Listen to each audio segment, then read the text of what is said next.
Hey guys, welcome back on my YouTube channel. एक नई story के साथ आ गई हूँ। आई होप आपको पसंद आएगा। एपिसोड का स्टार्टिंग लिली से। लिली जो इस ड्रामे की फीमेल लीड है और काफ़ी सक्सेसफुल इंडिपेंडेंट लॉयर भी है। और आज वो एक बहुत बड़ा केस जीतने की वजह से उसका असिस्टेंट उसे कंग्रेचुलेट करता है। लिली को बोलता है कि आपके हस्बैंड आ जाते तो अच्छा होता। वो बोलती है कि वो कभी भी मेरी किसी भी खुशी में शामिल नहीं होगा। और तभी हमें दिखाया जाता है जो लिली है उसे कॉल आता है कि कॉल में ये बताया जाता है कि उसका हस्बैंड जिसका नाम फेंग होता है, जो इस ड्रामे का मेन लीड भी है, उसका एक्सीडेंट हो गया और उसको जल्द से जल्द हॉस्पिटल में आना पड़ेगा। लिली तो शॉक में आती है। लिली अपने आप से बोलती है कि एक ऐसी शादी जो कोई नहीं चाहता था लेकिन हो गया था, और उस शादी में मैंने अच्छी बीवी बनने के सारे ड्यूटीज पूरी की हुई है। Flashback time. अपने एक्स बॉयफ्रेंड के साथ ब्रेकअप होने के बाद लिली ने फेंग के साथ शादी की थी एज एन अरेंज मैरिज। लेकिन हाँ, शादी के दिन से ही वो हमेशा अपने हस्बैंड के लिए लॉयल थी। लेकिन फेंग जो इस ड्रामे में एक नंबर का एरोगेंट गधा बना हुआ है, आई मीन टू से एरोगेंट कैरेक्टर, जो कोल हटे सीईओ था, जो हमेशा लिली को बुली किया करता था, लिली को सीरियसली लेता नहीं था और लिली को हमेशा सासू माँ की तरह ताने माना करता था। हालांकि इसकी सासू माँ के साथ ही इसके रिश्ते अच्छे थे। और तभी हमें दिखाया जाता है जो लिली होती है वो ये याद करती है कि किस तरह से वो हर बार उसे ह्यूमिलेट करता था, हर बार परेशान क्या करता था। वो चली जाती है हॉस्पिटल पे जहाँ पर फेंग होता है। डॉक्टर पहले लिली को बता देते हैं कि फेंग जो है उसने पिछले 4 साल की जो भी मेमोरीज है वो खो दी है। मतलब उसको 4 साल पहले जो भी हुआ था वही याद है, 4 साल के अंदर जो भी बाद में हुआ वो नहीं।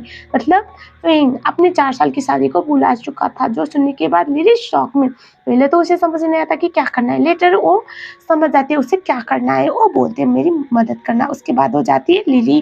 फेंग उसे देखता ही रह जाता है। उससे बड़ी प्यारी लगती है लिली, थी भी लिली इतनी प्यारी। और तभी वो उसे बोलता है कि क्या तुम मैरिड हो? तभी वो बोलती है हाँ मैं मैरिड हूँ और मेरा हस्बैंड फॉरेन में रहता है, कभी कभी मेरे घर पे आता है। वो बोलता है तो आप यहाँ पर क्या कर रही हो? तभी वो बोलती है क्योंकि तुम मेरे घर में रहते हो, भूल गए क्या? तुम बैंकरप्ट हो चुके हो, तुम काफी रिच हुआ करते थे लेकिन अब तुम्हारे पास कुछ नहीं है और मेरे घर में एज एन मेड काम क्या करते हो? वो बोलता है क्या? तभी वो बोलते हाँ। और तभी डॉक्टर भी, क्योंकि लिली और फेंग का एक दोस्त हुआ करता था और इसीलिए वो बोलता है हाँ मैडम आपसे इसने 5 मिलियन पैसे लिए हुए थे, वो तो नहीं दे रहा और उल्टा ये भूल चुका है और उल्टा इसका खर्चा भी आप ही को उठाना पड़ रहा है। अब हॉस्पिटल भी है। और लिली बोलती है कोई बात नहीं, इसके पेरेंट्स भी है ना जो मेरे घर में मेड वाले काम किया करते हैं, तो इसके खानदान से मैं उठा ही लूंगी। तभी हमें दिखाया जाता है फेंग थोड़ा सा सैड होता है। लिली बोलते है चलो घर। वो बोलती है कौन सा घर? मेरा तो घर होगा ना कोई छोटा सा ही। वो बोलते नहीं तुम्हें मेरे घर पर ही रहना है, तुम्हारे पास कुछ नहीं है। ऐसा वो बोल के उससे पीछे पीछे लेकर चली जाती है। डॉक्टर हंसने लगता है और वो बोलता है कि इसका अच्छा खासा कचुम्बर बना देना, इसने बहुत परेशान किया है तुम्हें पिछले 4 साल की शादी में। ऐसा वो बोले जा रहा होता है। उसके बाद हमें दिखाया जाता है लिली अपने सास और ससुर को कॉल करती है और उसके बाद वो उसे सारा सिचुएशन बता देती है और उनसे प्रॉमिस लेती है कि वो उसका अच्छे से ख्याल रखेगी, लेकिन उसके बेटे को जो जो उसने बोला हुआ है उसमें सपोर्ट करे। मॉम डैड भी ओके थे क्योंकि ऑलरेडी लिली तो मॉम डैड की पसंद की बहू थी। फिंग फ्रस्ट्रेटेड हालत में लिली के सामने आता है। लिली बोलती है क्या हुआ? तब फिंग बोलता है तुमने तो बोला तुम्हारा हस्बैंड फॉरेन में रहता है, कभी कभी तुम्हारे घर पे आता है और इस टाइम पे यहाँ पर वो जो नाइट सूट्स है वो इतने महंगे वाले क्यों है? वो बोलते हैं महंगे, तुम्हें कैसे पता चला? वो बोलता है मुझे पता है, मेरी याददाश्त गई है, लेकिन इतनी भी कमजोर नहीं, पता चलता है कौन से कस्टमाइज्ड है और कौन से नहीं। और इतना बड़ा कोइंसिडेंस कैसे हो सकता है कि वो कपड़े बिल्कुल मेरे साइज के, मेरे पसंद के? ऐसा होता है क्या? तभी लिली उसे बोलती है हाँ क्यों नहीं हो सकता, मैं एक मैरिड वुमन हूँ, लेकिन हाँ मेरा हस्बैंड पिछले 1 साल से कभी भी वापस नहीं आया और हाँ कभी भी आ सकता है, ये बात सच है। तो अब तुम यहाँ पर उसके हाइट की, उसके एज की हो और काफ़ी यंग भी हो, तो तुम्हें क्या लगता है कि तुम यहाँ पर क्या कर रहे हो? क्या? वो बोलता है तुम्हारा मतलब? तो उससे उसके अपने पास खींचती है और वो बोलते हैं कि हाँ जो तुम सोच रहे हो वही बात है, जो मेरा हस्बैंड नहीं कर पाया था वही काम तुम कर रहे थे। तुम यहाँ पर अपनी आपको शिल करने के लिए आए थे। वो बोलता है नहीं ऐसा नहीं हो सकता। वो बोलते क्यों नहीं हो सकता? आराम से हो सकता है, क्योंकि मैं तुम्हें पैसे दे रही थी। उसके निकल जाती है तभी वो उसे रोकता है और उस टाइम पे हमें दिखाया जाता है लिली याद कर रही थी किस तरह से फेंग ने उसे ये बोला हुआ था कि तुम बस एक ट्रॉफी वाइफ हो। और अभी प्रेजेंट में जहाँ पर फेंग उसे बोलता है कि नहीं मैं नहीं कर सकता क्योंकि मैं किसी के लिए प्लेथिंग तो नहीं हूँ, मतलब होता है ना यूज एंड थ्रो, कोई टॉय नहीं हूँ। तभी लिली बोलती है अच्छा तुम्हें लगता है कि तुम किसी के लिए टॉय नहीं हो, तो तुम्हारे लेफ्ट वाले थाई पे एक मोल है वो मुझे कैसे बता? ऑब्वियस सी बात है हम दोनों के जो कुछ तो पास रहा होगा ना, या फिर तुम भूलना चाहते हो या फिर एक्सेप्ट नहीं कर पा रहे हो कि तुम एक किसी के लिए प्लेथिंग थे। और तभी जो फेंग था वो शॉक में आता है, बेचारा मेमोरी लॉस के साथ साथ में उसकी तो बैटरी भी गुल हो जाती है। तभी हमें दिखाया जाता है, लिली बोलती है व्हाट डू यू थिंक, तुम्हें क्या लगता है यहाँ पर मैं तुम्हें यूं ही लाई हूँ फ्री में रखने के लिए, बर्तन साफ करने और कपड़े साफ करने के लिए मैं किसी को भी रख सकती हूँ, लेकिन तुम्हें स्पेशल काम के लिए रखा हुआ है। और उसके बाद एंड दे हैव एक बड़ा प्यारा मोमेंट। तभी हमें दिखाया जाता है जो फेम होता है वो लिली को पूछता है कि तुम्हारे हस्बैंड और मुझ में कौन सा बेटर है, हु इज बेटर। तभी लिली बोलती है मेरा हस्बैंड, और तभी वो उससे बहुत ज़्यादा जेलसी वाले नज़र से देखता है और वो बोलता है कि मैं तुम्हें वो मेमोरीज भुलाने में मदद करूँगा। यानी yes, they have a romantic night together. हमें दिखाया जाता है मॉर्निंग वाला सीन जहाँ पर लिली वॉशरूम में आती है तो वो देखती है कि फेक बेडशीट को धो रहा होता है। वो बोलती है तुम बेडशीट क्यों को धो रहे हो। ये सुनने के बाद फेंक बोलता है कल रात जो भी हो उसका तो मुझे धोना पड़ेगा ना, वरना कोई और सर्वेंट दिखेगा तो क्या सोचेगा तुम्हारे मेरे बारे में। लिली मन मन में सोची ये तो बड़ा कमाल है यार, मतलब लिली ने सोचा नहीं था एक ऐसा रिवेंज गेम जो खेल रही थी इसमें इसे मजा आने वाला है। और तभी हमें दिखाया जाता है जो लिली होती है वो बोलती है फिर भी तुम्हें कहने की जरूरत नहीं, लेकिन खैर छोड़ो कोई बात नहीं। वो मन मन में सोच रहे थे ये बड़ा क्यूट लग रहा है ये सारी चीजें करते हुए, मुझे लगा नहीं था मेमोरी लॉस के पास लड़के इतने हैंडसम और इतने क्यूट लगने लगते हैं। उसके बाद फेंगो से बोलता है कोई ऐसा वर्ड जो पिछले 1 साल से अपनी बीवी को मिलने के लिए भी नहीं आया और वो तुम्हारे के लिए लॉयल है या नहीं कैसे पता चलेगा तुम्हें। तुम जस्ट सोचो ना, अगर एक मैन सच्ची में मैन है ना वो कभी भी अपने करीबी लोगों को हर्ट नहीं करेगा और अपनी वाइफ को तो कभी भी नहीं। तुम्हें देख नहीं लगता कि तुम्हारा हस्बैंड तुम्हें डिजर्व भी करता है। खैर चलो मैं कौन होता हूँ ये सब कुछ बोलने वाले हस्बैंड और वाइफ के बीच में, बस मुझे ये पता है जब तक मैं यहाँ पर हूँ तब तक मैं और निश्चित से तुम्हारी मदद करता रहूँगा। और वो बोलता है कि मैं नाश्ता बनाने के लिए जा रहा हूँ तुम्हारे लिए। वो बोलती है तुम क्यों बनाओगी नाश्ता। तभी वो बोलता है कि तुमने तो बोला था कि मैं तुम्हारा सर्वेंट हूँ यहाँ पर तो मुझे करना पड़ेगा ना। वो बोलती है बाकी लोग हैं यहाँ पर आवरली काम करने के लिए, तुम्हें करने की जरूरत नहीं है, ऐसा बोलती है। सीन को यहीं पर काटा जाता है। फ्रेंक बाहर आता है, वो देखता है उसकी मॉम और उसके डैड वहाँ पर थे। वो बोलता है मॉम डैड आप लोग यहाँ पर। तभी वो बोलते हैं कि हम तो बस देखने आए थे, तुम्हें चोट लगी हुई थी ना इस बात की वजह से कि तुम ठीक हो या नहीं। और यहाँ पर जो कपड़े में अंकल आंटी आए हुए थे यस ये तो कैजुअल बिल्कुल भी नहीं था, वो बैंक्रप्सी वाले जो मेड वाले कपड़े थे वो पहन के आए थे। फेंग बोलता है मॉम डैड कहीं आप लोग यहाँ पर वो कर तो नहीं हो ना जो लिली बोल रही थी कि हाउली रखा हुआ है। बोलते हैं हाँ हाँ बेटा वही वही। और उसके बाद फेंग बोलता है मॉम डैड में क्या इतना बुरा था।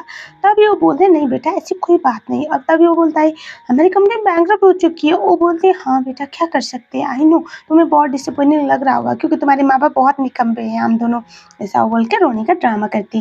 तभी हमें दिखाया जाता है जो फेंग होता है वो बोलता है मॉम डैड आप लोग यहाँ पर नहीं रह सकते। वो बोलते नहीं बेटा तुम यहाँ पर आराम से रहो, हम भी यहाँ पर आया करेंगे और तुम लिली का अच्छे से ख्याल रखना। वो बोलते हैं मॉम डैड आपको मेरे लिली के बारे में सब कुछ पता है। वो बोलते हैं हाँ हमें पता है, क्यों नहीं पता होगा, और प्लीज उसे कभी भी डिसअपॉइंट मत करना, वो बहुत मायने रखती है हमारे लिए। तभी ये सुनने के बाद वो तो शौक में, उसे लगता है कि उसके मॉम डैड को इसके बारे में पता है कि उसका बेटा उसकी लिली के लिए मतलब उनकी मैडम के लिए एक प्रॉक्सी हस्बैंड का काम कर रहा है। और तभी हमें दिखाया जाता है फिंग बोल रहा होता है कि मैं यकीन कर नहीं सकता कि 4 साल में दुनिया इधर से उधर पहुंच जाती है और लोगों के ख्यालात भी बदलते हैं। और तभी हमें दिखाया जाता है वहाँ पर लिली आती है। लिली को देखने के बाद वहाँ पर मॉम और डैड बोलते हैं कि मैम आप मेरे बेटे को अच्छे से रखना, अरे ये अगर किसी बात को मना करे ना तो आप डांट सकते हो बोलकर वो उसको आप बोलने लगते हैं। तभी फिर इनको बहुत एम्बैरेसिंग लग रहा होता है। लिली कुछ बोलती है उससे पहले वो बोलते हैं कि हम आपके लिए खाना बना लेते हैं। जो खाना बना हुआ था काफ़ी ख़राब था, फिर खुद देखकर समझ चुका था ये खाना अच्छा नहीं है, नहीं खाने के लायक है। और लिली को बोलता है कि आई डोंट थिंक ये आप खा पाओगे। मॉम को बोलता है कि मॉम आपने कभी आज तक खाना बनाया हुआ है क्या। तभी वो बोलते हैं नहीं नहीं मैंने तो बनाया है, बहुत टेस्टी होता है। लिली टेस्ट करती है, खांसी आने वाली थी जैसे तैसे वो कंट्रोल करती है। तभी फेंग बोलता है मॉम अरे ओके। तभी वो बोलते हाँ ठीक है मतलब खाने लायक है। और उस टाइम पे हमें दिखाया जाता है फेंग जो होता है उसको कॉल आता है सेक्रेटरी जियाओ का, और वो बोल रहा होता है कि मिस्टर फेंग। तभी मॉम जाती है उसे धक्का लगने का ड्रामा करती है, फ़ोन नीचे गिरता है और उसके बाद वो बहाना करती है कि फ़ोन गलती से गिर गया था। और उस टाइम पे हमें दिखाया जाता है वो फ़ोन को उठाती है और क्योंकि डिस्प्ले उड़वा चुकी थी आंटी जी, और वो बोलते हैं मैं रिपेयर करवा के तुम्हारे लिए लेके आ जाऊँगी। बात दिखाया जाता है माँ बेटे में बातें हो ही रही होती है। तभी लिली ऊपर से नीचे तरफ आती है, काफ़ी प्रिटी लग रही थी नए ड्रेस में। और तभी हमें दिखाया जाता है जो मॉम होती है वो बोलते हैं कि इसका अच्छे से ख्याल रखना, लिली बहुत अच्छी लड़की है। और तभी हमें दिखाया जाता है लिली को कॉल आता है। लिली बोल बोलती है अरे मेरा हस्बैंड नहीं आ सकता, वो अभी अभी ठीक हुआ है। तभी हमें दिखाया जाता है फेंग उसके पास आता है, उसे वाल की तरफ लेके जाता है और तभी लिली बोलती है क्या कर रहे हो। तभी फेंग बोलता है तुम्हें शर्म आनी चाहिए, तुम्हारे हस्बैंड के बारे में तुम बात कर रही हो और मुझे यहाँ पर रख रही हो। तब वो बोलते हैं तो इसमें गलत क्या है, इतना अजीब क्यों रिएक्ट कर रही हो। तभी वो बोलता है शायद तुम ओके हो सकती हो अपने बॉयफ्रेंड को घर पे और अपने हस्बैंड को भी आसपास ही रखकर, लेकिन मैं ओके नहीं हूँ, I am not okay with this, I am very positive बोलकर उसके बहुत क्लोज जाने वाला था। लिली उसे रोक लेती है। वो मन ही मन में सोचती है कि मैं कहीं गलत तो नहीं कर रही हूँ, सिर्फ एक रिवेंज के लिए, इसको मजा चढ़ाने के लिए सब कुछ करना। फिर सोचती है जाने दो, इसने जितना मुझे परेशान किया है ये डिजर्व करता है। उसके बाद वो बोलती है मैं एक पार्टी में जा रही हूँ क्योंकि एक बहुत बड़ा केस हमने जीतने की वजह से उन लोगों ने एक पार्टी रखी हुई है, तो आने में लेट होगा। वो बोलता है प्लीज़ थोड़ा कम ड्रिंक करना और मैं तुम्हारा वेट करूँगा। लिली बोलती है ठीक है। उसके बाद वो वहाँ से चली जाती है और हमें दिखाया जाता है बाहर मॉम डैड जो काफ़ी खुश थे। डैड बोलते हैं ये सब कुछ करके हम गलत तो नहीं कर रहे। तभी वो बोलते हैं क्यों गलत कर रहे हैं, उसने हमारी बहू को कितना परेशान किया है आपको तो अच्छी तरह से पता है, तो अभी जो हो रहा है वो सही हो रहा है। लिली बहुत अच्छे से इसको लाइन पे लाएगी, वो हमें अच्छी तरह से पता है और होप कर अगले साल तक कोई ना कोई खुशखबरी भी मिल जाए। इससे बोलकर वो दोनों वहाँ से चले जाते हैं। बाद दिखाया जाता है फेंग घर पे होता है, वो तभी टाइम पास करने के लिए इधर उधर की चीज़ें देखने लगता है और तभी वो देखता है बुक के साइड में मैरिज सर्टिफिकेट रखा हुआ था। फेंग सोचता है ये लड़की कितनी केयरलेस है, अपने मैरिज सर्टिफिकेट को ऐसे रखी हुई है। उसके बाद वो सोचता है मैं क्यों जेलस हो रहा हूँ, मुझे तो जेलस नहीं होना चाहिए, मैं कौन सा इसका असली वाला हस्बैंड हूँ। उसके बाद वो सोचता है एक बार उस गधे की शक्ल तो देखो जिसने उसको इतना ज़्यादा परेशान किया है। उसके बाद दिखाया जाता है जो लिली थी उसका और उसके हस्बैंड का फोटो देख ही लेता, तभी हमें दिखाया जाता है शाओबाओ जो इस ड्रामे में शाओबा को दिखाया जाता है जो इस ड्रामे में बेबी कैरेक्टर है। वो बोलता है हैंड्स अप। वो बोलता है बेटा आप कौन हो। तभी वो बोलते हैं मेरी मॉम कहाँ पर है। तभी वो बोलता है क्या तुम्हारी मॉम कौन। तभी वो बोलते हैं लीली। और तभी वो शॉक में बोलते क्या तुम उसकी बेटी हो। वो बोलते हैं हाँ मैं उनका बेटा हूँ, वो मेरी मम्मा है। और उस टाइम पे वो बोलता है उसका इतना बड़ा बेटा है, वो भी उसके हस्बैंड के साथ इतने बड़े गधे के साथ इतना बड़ा बेबी कौन करता है, लगता है कुछ ज़्यादा ही बड़ी बेवकूफ़ लड़की थी। उसके बाद वो बोलता है मुझे अपनी मॉम से मिलना है। सीन पैरेलल दिखाया जाता है जहाँ पर जो लिली थी उसकी बेस्ट फ्रेंड उसे बोल रहे होते कि आर यू श्योर तुम्हारा रिवेंज प्लान काम करने वाला है। वो हंसने लगती है और बोलती है तुम्हें यकीन तो नहीं आएगा लेकिन ये रिवेंज गेम में ना कुछ नया देखने को मिल रहा है और फेंग अलग ही रूप में दिख रहा है। वो हंसती है और तभी वो बोलती है उसने जो मेरे साथ किया है उसका तो मैं एक एक करके बदला लूँगी। और तभी उसकी दोस्त बोलती है और ऐसा भी हो सकता है कि इन सब चक्करों में उसके दिल में तुम्हारे लिए जो असली फीलिंग है वो ट्रिगर हो जाए और तुम दोनों को सच में एक दूसरे से प्यार हो जाए। वो बोलते हैं पागल मत बनो, ऐसा नहीं होता है, सिर्फ फिल्मों में होता है और रियलिटी में ऐसा कुछ भी नहीं होता। हम दोनों बिजनेस मैरिज में मैं बस उसको ट्रिगर करना चाहती हूँ, उसको परेशान करना चाहती हूँ जिस तरह से उसने मुझे किया था। और तभी वो हंसने लगती है। तभी वो बोलती है पर बेटा तुम्हें याद है शाओबा तुम्हारे घर तुम्हें मिलने के लिए आया है और तुम्हें मम्मा मम्मा बोलता है भूल गई।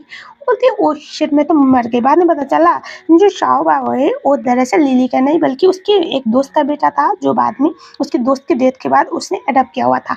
उसके बाद हमें दिखाया जाता है पार्टी में शाओबा और फेंग दोनों एक डैशिंग वे में एंट्री ले लेते हैं।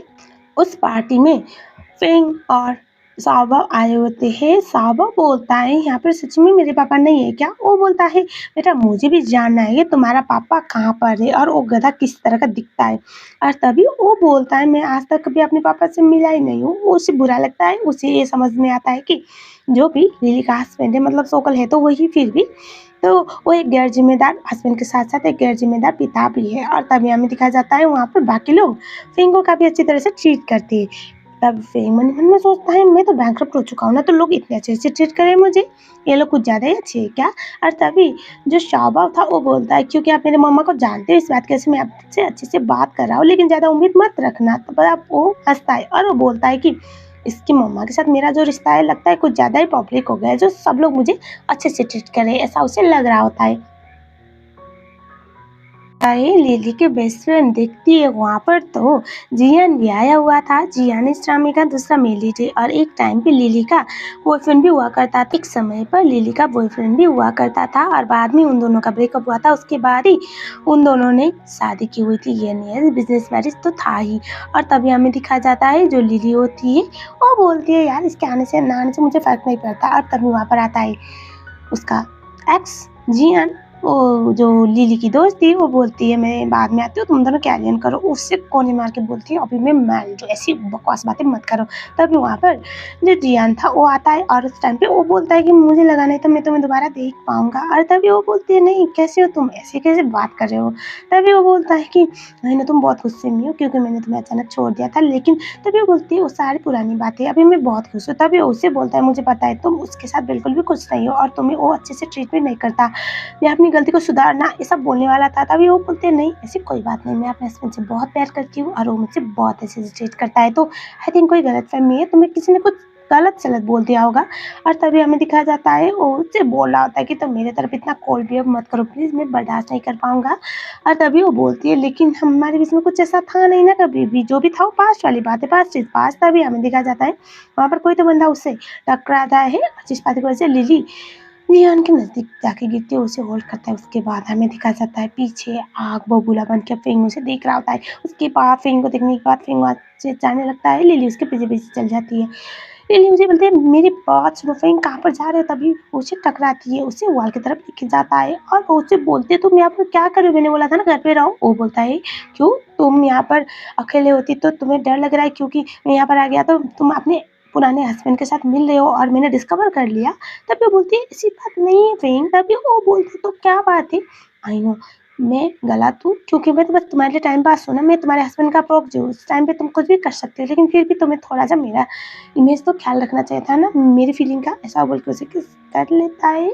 और उसके बाद हमें दिखाया जाता है लिली उसे बोलते हैं मेरी बात सुनो फेंग। वो उसे बोलता है मुझे पता है I am just time pass, लेकिन फिर भी तभी वो बोलते हैं तो मेरे लिए बहुत इंपॉर्टेंट हो। वो बोलता है अगर मैं तुम्हारे लिए बहुत इंपॉर्टेंट हूँ तो तुम यहाँ पर क्या कर रहे हो, वो भी किसी पराए मर्द के साथ। तभी हमें दिखाया जाता है वहाँ पर जियान आ पहुँचता है। जियान दोनों को देखता है यानी यस हम ये गेस कर सकते हैं कि ये बंदा खुश नहीं है। उसके बाद जियान लिली को बोलता है कि क्या तुम डिनर ज्वाइन करोगे। तभी फेंग बोलता है व्हाई नॉट, हम दोनों ही ज्वाइन करेंगे। उसके बाद लिली अच्छी तरह से जानती थी कि यहाँ पर एक बहुत बड़ा महाभारत तो होने वाला था। उसके बाद देखा जाता है फेंग जियान को बोलता है कि मैंने सुना हुआ है कि कोई तो एक्स है जो अपने गैर जिम्मेदार हरकतों की वजह से पहले उसको छोड़ के चला गया था और शर्म आनी चाहिए कि वो अभी वापस आया हुआ है। तुमने कभी लिली की फीलिंग की केयर की हुई है। तभी वो बोलता है कि मैंने तो हमेशा उसकी फीलिंग की केयर की हुई है। ऐसा हो सकता है कि कुछ टाइम तो मैंने कोई बेवकूफ़ी की होगी लेकिन अभी नहीं, अभी मैं दोबारा वो गलती नहीं करने वाला और मैं अपने लोगों को अपने पास खींच लूँगा। तभी फेंग बोलता है वो सब कुछ तो ठीक है लेकिन उसके लिए तुम्हें वक्त भी मिलना चाहिए। तुम जैसे यूजलेस इंसान को कभी भी सेकेंड चांस मिलना नहीं चाहिए प्यार में, ऐसा वो बोलता है। लिली सोचती है कि कमाल है, मैंने सोचा नहीं था सब कुछ ऐसा होने वाला है। और तभी हमें दिखाया जाता है जो लिली होती है वो इंजॉय कर रही होती है। तभी फेंग उसे बोलता है कि मैं तुम्हें भी कभी भी तुम्हारी ख्यालों में कामयाब होने नहीं देने वाला क्योंकि मैं प्रूव करके रहूँगा कि तुम एक यूजलेस इंसान हो। तभी जियान बोलता है और मैं तुम्हें ये प्रूव करके रहूँगा कि कभी उसके लायक नहीं हो। तुमने भी हमें फीलिंग क्या मजाक बनाया हुआ है, being a husband it's just good for nothing. सब कुछ देखने के बाद जियान को भी गुस्सा था, फेंग को भी गुस्सा था। लिली बोलती है बस करो, तुम लोगों को लड़ना है ना तो बॉक्सिंग रिंग में जाके लड़ो। वो बोलते हैं अच्छा आइडिया है। उसके बाद सच में दोनों लड़ने के लिए बॉक्सिंग रिंग में गए। तभी हमें दिखाया जाता है लिली बोल रही होती है मैं तो मजाक कर रही थी, सच में लड़ना नहीं था। तभी जो फेंग था वो बोलता है डोंट वरी, मैं अपने आप को प्रूव करना चाहता हूँ, ऐसे लूजर्स और गैर जिम्मेदार इंसानों के सामने हारना नहीं चाहता। उसके बाद ये दोनों कुत्तों बिल्लियों की तरह लड़ते हैं। और तभी यहाँ पर हमें दिखाया जाता है जो फेंग था उसको एक दो बार तो चोट आई जाती है। तभी लिली उसके पास जाती है और वो बोलती है कि प्लीज़ तुम दोनों चुप रहो। उसके बाद जियान को देखकर बोलती है कि प्लीज़ एटलीस्ट तुम तो सेंसिबल बनो। तभी वो बोलता है तुमने क्लियरली देखा ना ये मुझे प्रोवोक कर रहा था तो तुम मुझसे सेंसिबल वाली चीज़ें एक्सपेक्ट कैसे कर सकती हो। वो बोलती है फिर भी जो भी है तुम दोनों मुझे परेशान करना बंद करो। तभी जो फेंग था वो बोलता है डोंट वरी, मैं इस गेम में हारने वाला तो नहीं हूँ। ऐसे यूजलेस लोगों के साथ बोलकर दोनों एक दूसरे के साथ फिर से बॉक्सिंग करने लगते हैं। उसके बाद वो बोलता है लिली मुझे पसंद करती है, मुझे चाहती है और लिली को खुश रखने के लिए मैं कुछ भी कर सकता हूँ, तो तुम जैसे यूजलेस लोग यहाँ पर कोई भी जगह नहीं, जस्ट गेट अवे। तभी वो बोलता है वो तो मैं भी देखूंगा कि तुम्हें कब तक वो चाहती है क्योंकि तुम यूजलेस हो। दोनों लड़ने लगते हैं। तभी लिली बोलती है प्लीज बंद करो तुम दोनों, अगर तुम दोनों मेरी रेस्पेक्ट करते हो तो। उसके बाद फेंग नीचे आता है और उसके बाद लिली उसको कोट देने वाली थी। वो बोलता है डोंट वरी मैं तुम्हें बॉदर नहीं करूंगा बोलकर वो कोट को लेकर वहाँ से चला जाता है। और तभी हमें दिखाया जाता है शाओ भाभी मम्मी बोलते हुए आ जाता है। तभी जब जियान था वो बोलता है ये तुम्हारा बेटा है। तभी लिली बोलती है ये मेरा बेटा और तभी वो बोलते मम्मी मैं परेशान हूँ, प्लीज मुझे बचा लो, मम्मा मुझे मार डालेंगी। और तभी हमें दिखाया जाता है लिली बोलती है मेरा बेटा नहीं लेकिन बेटे जैसा है। तभी हमें दिखाया जाता है लिली की बेस्ट फ्रेंड आके बोलती है तुम्हारा पापा तुम्हारे ढूंढ रहा है और तुम यहाँ पर क्या कर रहे हो, चलो यहाँ से, बोलकर उसे वहाँ से लेके चला जाता है। और तभी लिली रियान को क्लियरली बोलती है कि मेरा हस्बैंड मुझसे बहुत प्यार करता है और मैं भी उससे बहुत चाहती हूँ, तो we are okay with each other, तो प्लीज मुझे बॉदर मत करो। उसके बाद वहाँ से वो चली जाती। लिली फेंग के पास जाती है। फेंग पहले तो नॉर्मल था, जैसे लिली आ रही है दिखता है तो वो पहले अपने गांव में वहाँ पर पानी डालकर बैठता है। लिली उसके पास जाती है और बोलती है आज जो हुआ वो क्या था। तभी वो बोलता है कि कुछ नहीं, अब तुम्हारा हस्बैंड वापस आ चुका है और मुझे पता है तुम अपने हस्बैंड के पास जाने वाली हो, तो मुझे फील हुआ कि क्योंकि तुमने मेरा इतने अच्छे से ख्याल रखा और मेरे मॉम डैड का भी ख्याल रखा तो तुम्हारे लिए स्टैंड लो, मुझे नहीं पता था ये सब कुछ होने वाला है। और तभी वो बोलता है कि एक मदद करोगी। वो बोलता है क्या, बोलती है क्या। तभी वो बोलता है एक्चुअली अब मैं तुम्हारे घर तो नहीं जा सकता ना, तो मैं कैब बुक करके एक कैब को बुक करके मैं अपने घर जाना चाहता हूँ, तो मेरे घर का एड्रेस दे देना प्लीज़। आई नो मेरा बहुत ज़्यादा डिसअपॉइंट करने वाला है मॉम डैड को, मैं अपने मॉम डैड को क्या मुंह दिखाऊंगा और मुझे इतनी चोट लगी है, मॉम कितनी ओरिड होने वाली है और मेरी हड्डियाँ भी दर्द कर रही है। तभी लिली सोचती है ओह ये तो कुछ ज़्यादा ही सीरियस हो रहा है, लेकिन मज़ा तो उसे आ रहा था। तभी लिली बोलती है मिस्टर फिंग, सबसे पहली बात तो मुझे अच्छी तरह से पता है तुम्हारे स्किल्स के बारे में, चाहे वो फ्लर्टिंग स्किल्स हो या फिर कुछ भी हो। तुम बहुत अच्छे बॉक्सर हुआ करते थे, अभी भी हो, तो तुम जानबूझ के तो नहीं हारोगे, मुझे अच्छी तरह से पता है। तुम यहाँ पर सिर्फ मेरा अटेंशन पाने के लिए आ रहे थे ना। लेकिन खैर छोड़ो, वो सब कुछ तो पुरानी बातें हैं। तभी फिंग बोलता है एग्जैक्टली वो पुरानी बातें हैं, जब मेरा मेमोरी लॉस नहीं हुआ था तब से पहले की है ना, अभी तो बात अलग है ना। मैं बैंकरप्ट हो चुका हूँ, मेरी मेमोरी लॉस हो चुकी है, मुझे कुछ याद नहीं। और तुम भी मुझे अपना प्रॉक्सी मानते हो हस्बैंड का, और अभी तुम्हारा हस्बैंड वापस आ चुका है और तुम्हारे प्यार भी नहीं करता, लेकिन तुम्हें उसी के पास जाना है, तो मैं क्या कर सकती हूँ, मैं क्या कर सकता हूँ। तभी लिली बोलती है बहुत बड़े ड्रामेबाज हो मैं, लेकिन करना नहीं चाहती, लेकिन तुम जैसे लड़के एडजस्ट करती हो। तभी फ्रैंक बोलता है मैं तो बस तुम्हारे लिए ऑर्डर था। तभी लिली बोलती है एक नंबर का नौटंकीबाज हो। तभी उससे बोल रहा होता है कि क्या तुम सच्ची में अपने हस्बैंड के पास जाने वाले हो। आई नो मैं समझ सकता हूँ क्योंकि तुम्हारा ऑलरेडी बेटा है उसके साथ और उस टाइम पे तुम अपने हस्बैंड को प्रायोरिटी दोगी, लेकिन ऐसे आदमी को कभी भी प्रायोरिटी देनी नहीं चाहिए जो तुम्हें बिल्कुल भी अच्छे से ना रखे या फिर तुम्हारी जो भी सेल्फ रिस्पेक्ट है उसका ख्याल ना करे, तुम्हें डिसरेस्पेक्ट करे। तभी लिली मन मन में सोचती है कि ये सब कुछ गलत हो रहा है, मैं इसको ज़्यादा इमोशनली गेम खेल रही हूँ। तो वो बोलते हैं एक्चुअली मुझे तुम कुछ बताना है, लेकिन वो बोलता है मुझे कुछ नहीं सुनना। उसे लगा था कि वो जियान के बारे में बोलने वाले, तो वो उठते आए और तभी उसके हाथ में फिर से अचार गिरता है और तभी वो उसे बोलते हैं ओके सॉरी सॉरी। तभी वो बोलता है मैं घर पे जाता हूँ और वो घर पे जाके वहाँ पर मलम पट्टी करता हूँ। तभी लिली बोलते हैं मुझे अच्छी तरह से पता है तुम्हें चोट नहीं लगी ज़्यादा और तुम गाड़ी चला लोगे, तो ये लो गाड़ी की चाबी, दूसरी बात तुम्हें घर पे मिल लूँगी और देखूँगी तब क्या करना है। जाने वाली थी फिर मुझे अपने पास खींचता है और एक प्यारी सी किस देता है और वो बोलता है और मैं तभी ठीक होता हूँ जब तुम्हारा अपनापन मिलता है मुझे, बोलकर। और उस टाइम पे लिली बोलती है मैंने बोला था ना तुम्हें नहीं लगी चोट, तुम बस मेरे साथ मस्ती मजाक कर रहे हो। और तभी जो फेंग था वो हंसने लगता है, बड़ा प्यारा पप्पी वाला फेस बना रहा होता है। उसके बाद हमें दिखाया जाता है वो पार्किंग एरिया में जाता है और रिमोट वाली गाड़ी का जो चाबी था उसको ऑन करता है और गाड़ी तो काफ़ी ज़्यादा लग्जरियस था। वो सोचता है कि ये तो बिल्कुल मेरे पर्सनालिटी जैसा है, काफ़ी प्यारा है।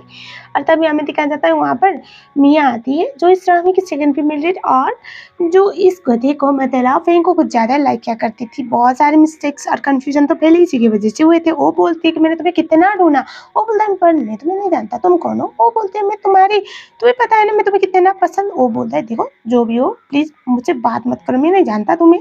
और तभी वो बोलता है कि और मैं किसी को बहुत प्यार करता हूँ, किसी को बहुत लाइक करता हूँ और वही मेरे लिए सब कुछ है। तभी हमें दिखा जाता है वहाँ पर लिली भी आ पहुँचती है। लिली बोलती है कि तुम घर जाने वाले थे तो मैंने सोचा मैं तुम्हारे साथ चली जाऊँगी। वो बोलता है अच्छी बात है। तभी वो बोलते हैं कि एक्चुअली मुझे लगा कि तुम खो सकती हो और तुम खो गए तो दोबारा कौन ढूंढने जाएगा तुम्हें, तो इससे अच्छा है मैं तुम्हारे साथ ही चली जाती हूँ। और उसके बाद जो लिली थी वो बोलती है बाय और उसके बाद गाड़ी में वो बैठाता है और उसके बाद ये दोनों जाने वाले थे और मियाँ तो उसके पीछे पीछे आने वाली थी। इस बात की वजह से वो उसके बहुत करीब जाता है और हमें दिखाया जाता है उसके बाद लिली उसे धक्का देती है और बोलती है तुम जगह और टाइम नहीं देखते हैं ना, कहीं भी शुरू हो जाते हैं, सिर्फ तुम्हारी मेमोरी गई है बाकी हरकतें नहीं। मैं यकीन कर नहीं सकती कि तुम्हारा फ्लर्टिंग स्किल जैसा कि तैसा ही है। Before memory after memory loss. वो हंसता है और वो बोलता है ये सब कुछ भूलने की चीज़ें भी नहीं होती। और उसके बाद वो बोलता है कि क्यों तुम जेलस हो क्योंकि मैं किसी और लड़के के साथ बात कर रहा था। वो बोलते हैं नहीं ऐसी कोई बात नहीं, मैं क्यों जेलस होने लगी, मुझे लगा तुम होगे। वो बोलता है हाँ मैं जेलस हूँ क्योंकि तुम्हारा हस्बैंड वापस आ चुका है और अब मुझे डर है कि तुम मुझे छोड़ोगी और उसके पास चले जाओगी तो कौन जाएगा, कौन कम वक्त की उसकी सबसे फेवरेट वुमन उसे छोड़कर उसके हस्बैंड के पास जाए। उसे याद आता है फ्लैशबैक टाइम जहाँ पर जब उसके दोस्त को चोट लगी हुई थी, वो हॉस्पिटल लेके गई थी और फेंग जो वहीं पर अपने डॉक्टर दोस्त के साथ वहीं पर कुछ काम कर रहा था। तो वो उसका जो दोस्त था लिली का, वो बोलता है कि प्लीज़ हम दोनों को गलत मत समझना, एक्चुअली मुझे चोट लगी थी। तभी लिली को देखते हुए बोलता है मुझे फ़र्क नहीं पड़ता, तुम जो भी करो। वही सब कुछ याद करती है। लिली को भी बड़ा प्यारा लगता है। मेमोरी लॉस के बाद बंदा कुछ ज़्यादा ही एंटी एरोगेंट और कुछ ज़्यादा ही रोमांटिक हो गया। वो सोचती है कि ये वाला कैरेक्टर काफ़ी अच्छा है इसका। और उसके बाद उसे जिस तरह से देख रही थी मतलब सोच में पड़ गई थी ना।